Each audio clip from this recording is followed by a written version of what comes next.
The Department of Public Health and Human Services is pleased to bring you Aging Horizons. Medicare, Medicaid, Social Security, fraud, legal issues, veterans benefits, and caregiving.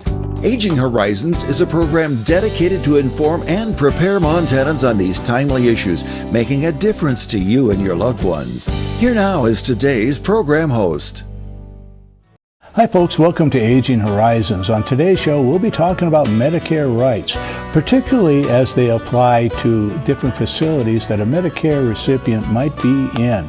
There is an organization that will advocate for you, listen to your complaints, listen to your questions, and they'll answer them to the best of your abilities. But they'll make sure that your rights are established and you can keep them, so stay tuned. This is Bill. He just received his new Medicare card and is following some simple rules to protect himself from fraud. He knows to never give out his Medicare, Social Security, or bank number over the phone. And this is Nancy. She knows that to detect any problems, she always reads her Medicare summary notice or Medicare Advantage EOB to make sure the billing is correct. Both Bill and Nancy know that anything suspicious can be reported to Montana SMP at 1-800-551-3191.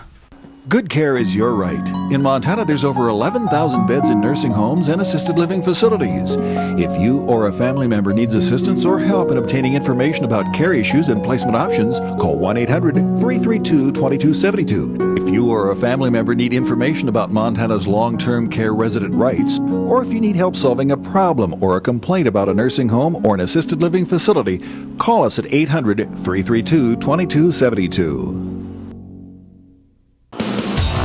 Is that Robert Knievel? Captain Lewis, Captain Clark, I'm officially Evel Knievel now. I'm getting my Montana Real ID. Did you make an appointment at mtrealid.gov? Yes, sir. Smile. About my non-laminated Social Security card, 2 documents proving my current residential address, and my certified birth certificate. Approved. Go to mtrealid.gov. Now I can fly. It's that easy. Summer in Montana is a great time to visit your local farmer's market. Enjoy the social atmosphere while shopping for a wide variety of fresh, locally grown produce. Together with both WIC and Senior Farmers Market nutrition programs, you help feed your family 5 or more daily servings of fruits and vegetables for better health. You also help local ag producers and enhance the state's economy. So, for summer fun that's nutritious and helps Montana's economy, shop at your local farmer's market. Hi folks, welcome to Aging Horizons, which is brought to you by the Department of Public Health and Human Services. I'm your host, Brian Lamore. On today's show, we'll be talking about Medicare and your rights, particularly as they apply to an individual being in a facility, nursing home, hospital, and other sites. Joining us today is Nancy Job, an outreach specialist with the Beneficiary and Family-Centered Care Quality Improvement Organization, as provided by an organization called KEPRO. Welcome to the show. It's great to have you here. Oh, thank you. Appreciate it. Well, let's start at the top. What kind of Medicare rights do you advocate for, and how do you do that? Well, Brian, KEPRO, it has the Medicare contract for the Beneficiary and Family-Centered Care Quality Improvement Organization. Well, let's call it the BFCCQIO. That's a long one to remember. Okay. Basically, what I wanted to talk to the beneficiaries about today is that 3 Medicare rights that they have that they may not even know exist. And one of them being, when you're discharged from a hospital, you have a right to appeal that.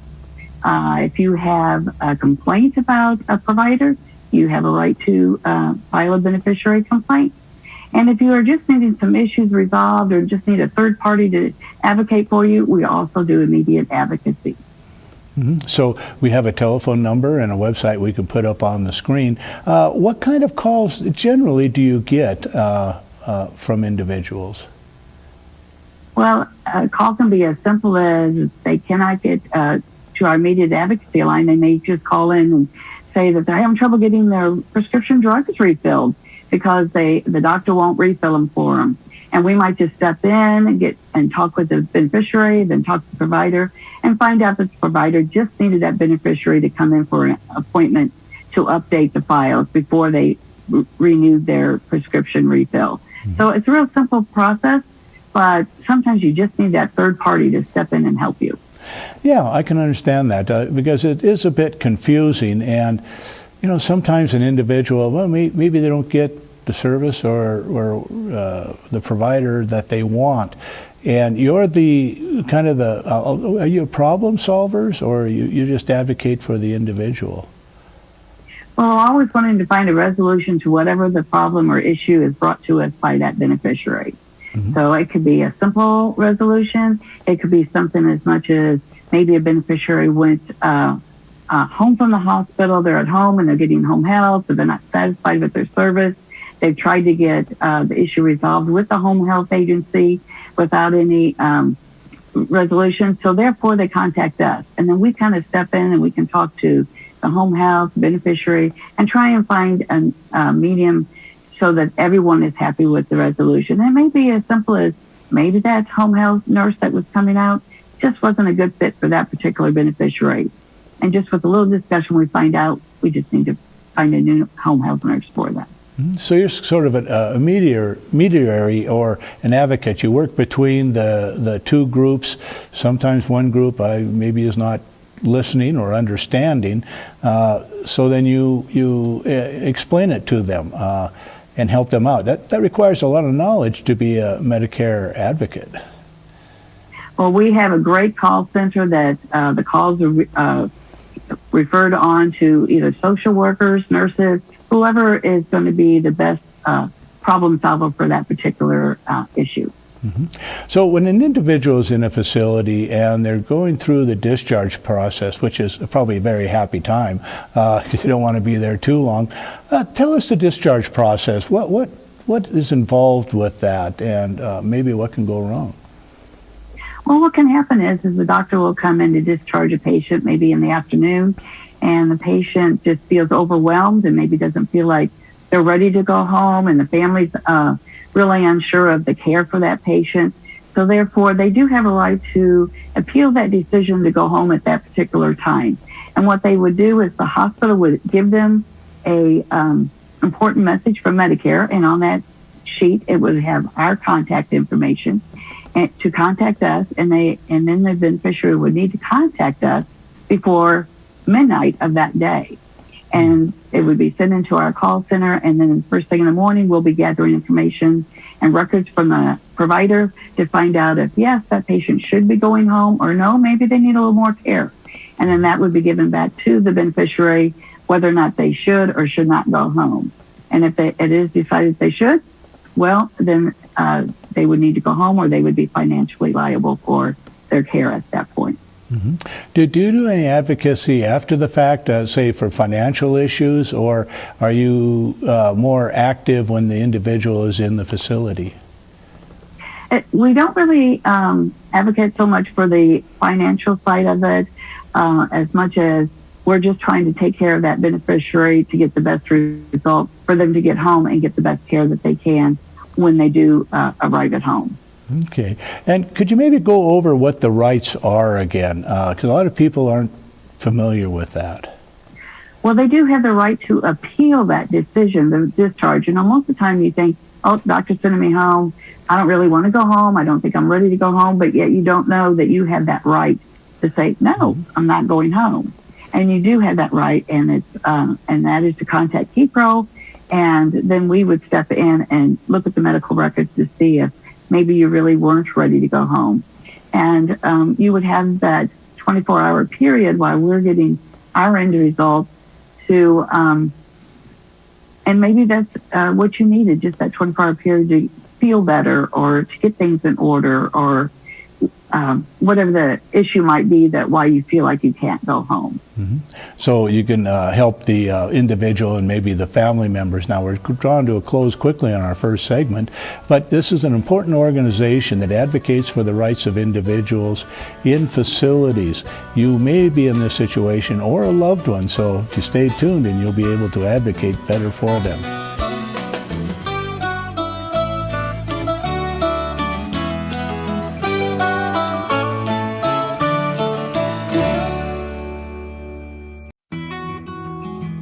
I was outside working on some equipment, nothing too strenuous. I started sweating and feeling out of breath.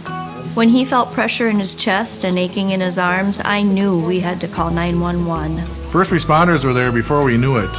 38 minutes later, the doctors had restored the blood flow to my heart. Now we know dialing 911 saved his life. Your life is on the line. This message sponsored by Mission Lifeline Montana. I take care of my wife at home. When I found out training was available, I said, sign me up. It's made a huge difference. When my husband was injured at work, it was life-altering. The class has taught me that it's okay to grieve, to ask for help, and to better cope as a caregiver. My dad lives 4 hours away, and the Powerful Tools class has taught me that it's okay to ask for help. I highly recommend them. To find out about this course for caregivers, go to powerfultoolsforcaregivers.org. It's amazing the difference a little training can make. Out here, we love our animals, from the wildlife to the livestock. Inside, it's the same. They're just like family. We keep them happy and healthy, most of the time. Secondhand smoke puts pets at risk for cancer, feline lymphoma, vomiting, increases the risk of tumors and lung cancer, even causes eye and skin disease. Secondhand smoke puts your pet's life at risk. I think the most pleasant surprise when we turned 65 and signed up for Medicare Part B was finding out about our Welcome to Medicare preventive visit. It was free, and it gave us the opportunity to visit with our doctors and establish a plan for our health going forward. They reviewed our medical history, measured our height, weight, blood pressure, and counseled us on other risk factors. To learn more about Medicare's free or low-cost preventive and wellness benefits, call your local SHIP counselor at 800-551-3191. I mentioned it's free, right? Twice. Hi folks, and welcome back to Aging Horizons. I'm your host, Brian Lamore. In our last segment, we were talking about Medicare rights as they applied in general to hospitals. In this segment, we want to talk about how they apply in skilled facilities. To generalize, that's nursing homes and other providers of care. So Nancy, how are our Medicare rights, how do you advocate for that in skilled facilities? That's a great question. When a person is in a skilled nursing facility, now that is not to say they're in a nursing home, they're actually in a skilled nursing facility, or they're receiving home health, or they're receiving hospice, or an outpatient rehab, they have those same rights to appeal their termination discharge. There is a little bit of a difference between a hospital discharge and a skilled service termination, and that the skilled service termination, they will receive notice that they're going to be terminated, their services are going to be terminated in 48 hours. So they have, in that time, they have to immediately contact us, and then we will give a decision before that 48 hours is up, whether or not they can continue that service or not continue that service, and whether or not that service should be terminated at that point. Mm-hmm. And, you know, I'm thinking offhand is that you're in a skilled facility. When services are being terminated, to generalize, it's because you've had an improvement in your care. But are there other situations where a facility will say, well, we don't want to serve you anymore, and that's when you really start your advocacy role? Well, when you're in a skilled nursing facility, the goal is that you are going to be, you will improve, and that you will continue with any physical therapy or occupational therapy or any kind of therapy that is needed. And what happens is sometimes the beneficiary or patient will decide, I don't want to do that physical therapy anymore. Well, if they decide they're not going to do any therapy, there is no need for them to be in that skilled nursing facility. Their care can be done at home as well. Mm-hmm. So that's what happens when on the majority of the times that termination is done. Mm-hmm. So the individual is saying, I feel better at home. Let's do this there, not here. Well, most of the time they're wanting to stay in that skilled nursing facility, but they're not willing to do what's required of them to stay there. Oh. And that's where the problem comes in. Mm-hmm. Yeah, you have to follow your plan of care in order to keep getting it. Because to generalize a skilled facility is not custodial care, it is healthcare based, right? Correct. Yeah. Correct. Yeah. And the same thing with go ahead. The same thing with a home health. If you're getting home health at home, and then all of a sudden you're going out and doing whatever you want to do, going to the store, going to your kids' ball games, whatever you're doing, you're not home health anymore because you are leaving the home. So therefore, your services are going to be terminated. Mm-hmm. So as a big generalization, Medicare is more for the recovery from a health issue rather than activities that they live in, like cleaning house and doing convenience services. Yeah. Okay. Right. So now there seems to be a difference between the complaint process and immediate advocacy. Can you explain the process versus immediate? That is true. Immediate advocacy is an issue where the beneficiary is needing some kind of assistance for an immediate problem that they're having. Mm-hmm. Now, a beneficiary complaint, however, could be something that has happened anytime in the last 3 years, and it could be an issue that has to be recorded in a medical record. So we have a way to review it and decide if that's a problem. Now, the difference between immediate advocacy and a beneficiary complaint, immediate advocacy, the beneficiary is going to immediately get some kind of resolution. That beneficiary complaint is not necessarily a resolution for the beneficiary, but it's so whatever happened to them does not happen to somebody else. So that's really a provider problem, or maybe they ordered tests that were not needed for that particular diagnosis, or they were injured in a facility, or they just they received the wrong medication for whatever they were in there for. So those are severe problems that need to be reviewed, and maybe that provider has to be retrained on that process. So it's a really more in-depth complaint process.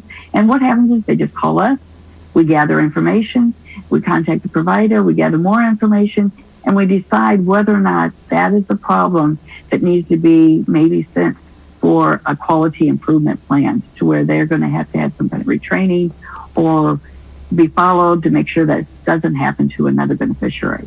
Mm-hmm. Well, do you find that many times the beneficiaries are a little hesitant to make any complaints, or maybe they're just not aware that they can complain? That is very true. However, what happens is since there's a 3-year process that you can actually file a complaint, you'll find a lot of family members that will file that complaint, or they're just talking to somebody, and a couple of years after the incident may have happened, they were talking to someone and they think, oh boy, we don't want that to happen to anybody else. So therefore, then they will file the complaint. It's followed up on. We are able to review the medical records. And by reviewing those medical records, then we are able to make a decision. And, a physician is making that decision whether or not that they did not meet professional standards. And hopefully that we keep that from happening to someone else.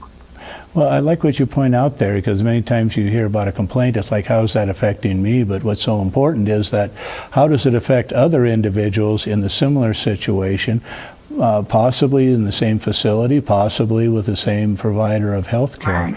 And your advocacy for self, in effect, becomes advocacy for others, and stop consistent problems from happening. That's really interesting, and stay tuned. We'll be right back.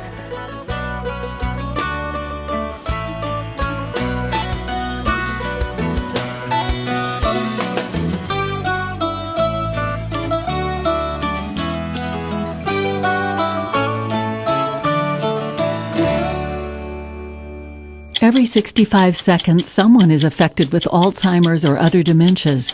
Many become isolated at a time when help is most needed. If you or someone you love is affected, help is available, both for people with memory loss and their caregivers. Memory loss can feel frightening, but you are not alone. Call the free 24/7 Alzheimer's Association helpline, 800-272-3900, for guidance and support. Elder abuse is a growing problem, and it's happening right here in our Montana communities. At least 1 in 10 older adults are victims of physical or emotional abuse, financial exploitation, or neglect. To get help or report elder abuse, call your local area agency on aging or Adult Protective Services at 1-844-277-9300. Here in Montana, we love our outdoor activities. Unfortunately, few of them are risk-free. Indeed, Montana is second in the nation per capita in head injuries that can destroy the lives of people we love. That's why you should insist your family always wear protective helmets. But you can do even more. When you fill out your vehicle registration this year, circle the Y and donate $1 to support traumatic brain injury prevention and education. Now that's using the old noggin. I was angry and upset when the doctor told me I have diabetes. I just didn't want to deal with it, the needles and the diet restrictions. But after I started to learn about it, those feelings changed. I was at risk for a heart attack caused by high blood sugar. That got my attention. I started watching my diet and making sure I got enough exercise every day. I want to be around for my grandkids, and now that I know what to do, it seems like a small price to pay. Ask your doctor about diabetes education or visit montana211.org. Hi folks, welcome back to Aging Horizons. I'm your host, Brian Lamore. We're continuing our discussion about Medicare rights, particularly as they apply to hospitals and skilled facilities. We have an organization that's called the Beneficiary and Family-Centered Care Quality Improvement Organization that wants to make sure that these Medicare beneficiaries are receiving the proper care and they're preserving their rights in discussing different issues with their providers. And Nancy, could you kind of summarize what your organization does and how they advocate for the individuals in these variety service locations? Okay. Well, KEPRO has been around for 35 years. We happen to have the Medicare contract for the Beneficiary and Family-Centered Care Quality Improvement Organization in 29 states, Montana being one of them. So what we do is we help the beneficiary understand their Medicare rights regarding their hospital discharge, their skilled service termination discharges, their immediate advocacy, and their beneficiary complaint, which is the 3 items that we talked about today.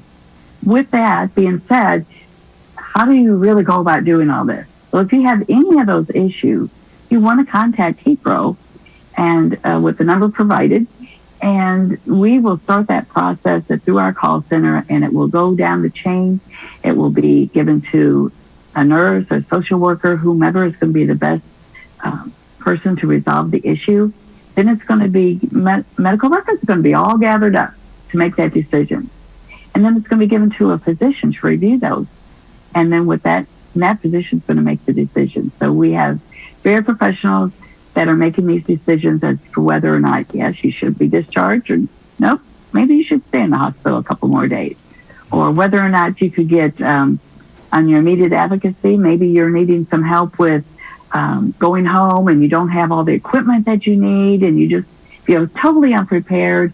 So we can step in and help you get the equipment that you need at home or at home health or whomever you might need. We're going to step in and help you make that transition from hospital to home a better experience so that you can get well and go on with your life and be the healthiest Medicare beneficiary you can be. And of course, with beneficiary complaints, those are things that'll happen later.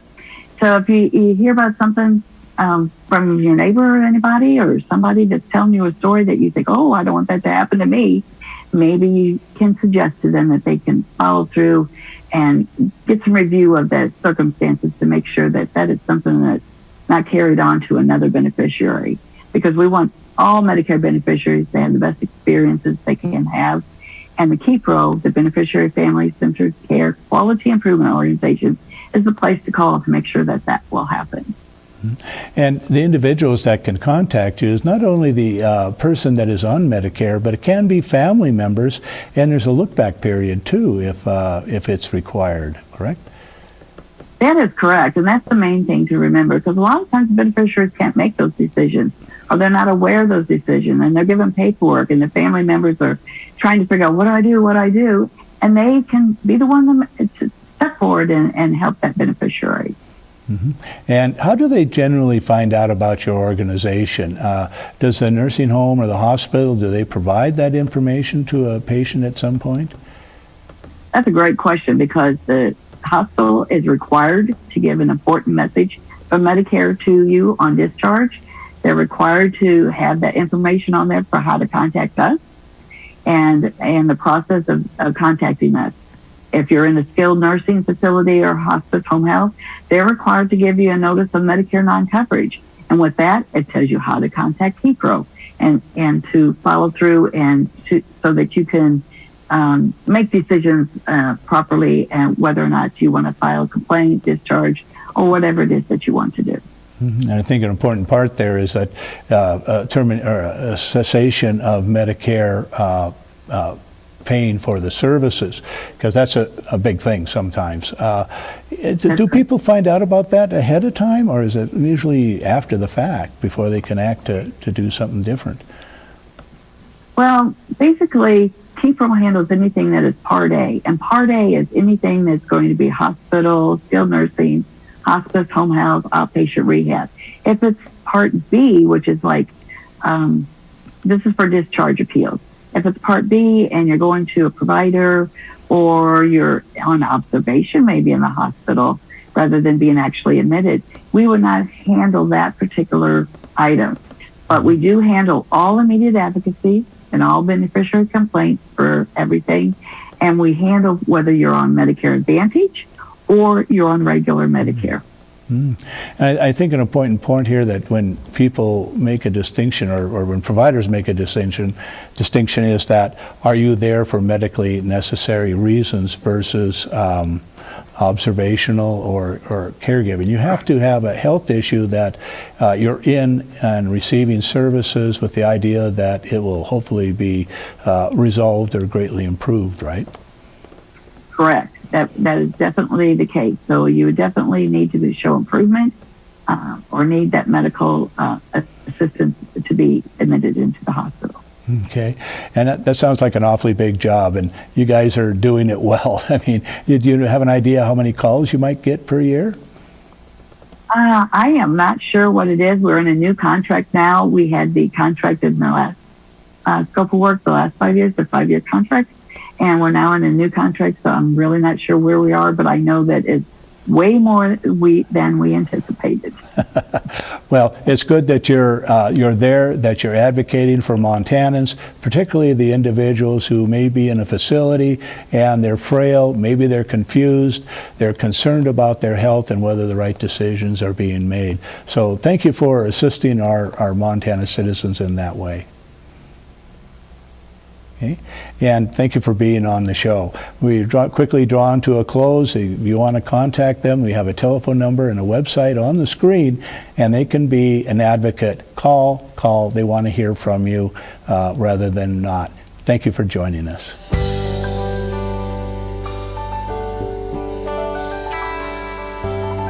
Special thanks to the Department of Public Health and Human Services for their continued support. Hosts on Aging Horizons are program specialists at the Montana Office on Aging. Production facilities provided by Video Express Productions. For more information about Aging Horizons, call the Department of Public Health and Human Services toll-free at 800-332-2272.